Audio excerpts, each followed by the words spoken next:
Michigan is our Friday focus here on News Nation Now. Both Trump and Harris are in the state today.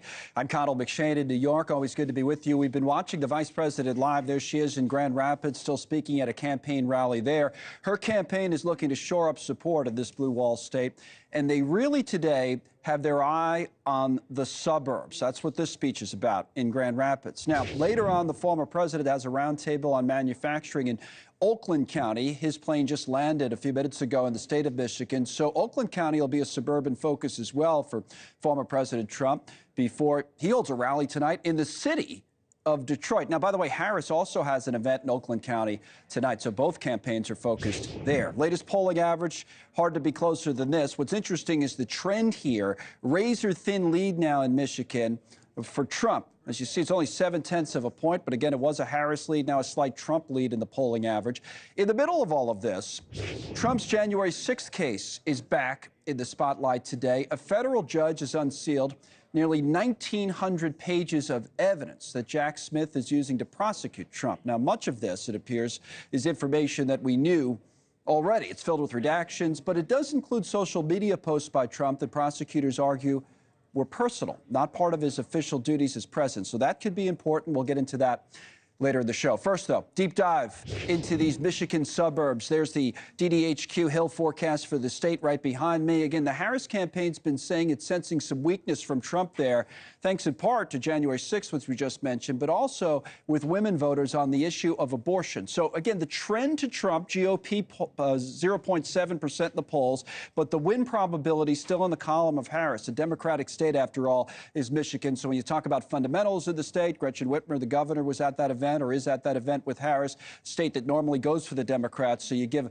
a slight edge going in there. So when you talk about the suburbs, we got to talk about where, and we'll start with where Harris is right now by going back to the 2020 presidential race won by Joe Biden as his map comes up with 306 electoral votes. Wisconsin, Michigan, and Pennsylvania all went blue there. So if we go to Michigan, you see the Biden margin was at 50.6 to 47.9 statewide over Trump.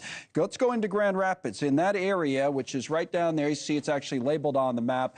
You're talking about Kent County. So Kent County is Grand Rapids. Biden has 52. Trump is under 46. This is where Harris is speaking right now. Now, suburban voters around the country in the last election went to Biden by a couple of points, but Trump won the Michigan suburbs, according to the exit polls. Recent polling now shows Harris is up among suburban voters. Again, women voters, abortion in places like Kent County are important, but it's not only places where you've won before for the Democrats. For example, last week at this time, it was actually a week ago today, Macomb County was in focus for Harris's running mate, Tim Walz, just above Detroit there. It's very famous politically. We've talked about this before on the show. The Reagan Democrats way back in the 80s came from Macomb County, but lately it's been trending more and more red. So this is a margin play. Democrats are going in there, and even if they lose in a place that's trending red, they want to tighten up those margins in some of these suburban counties. And finally, we talk about the suburbs.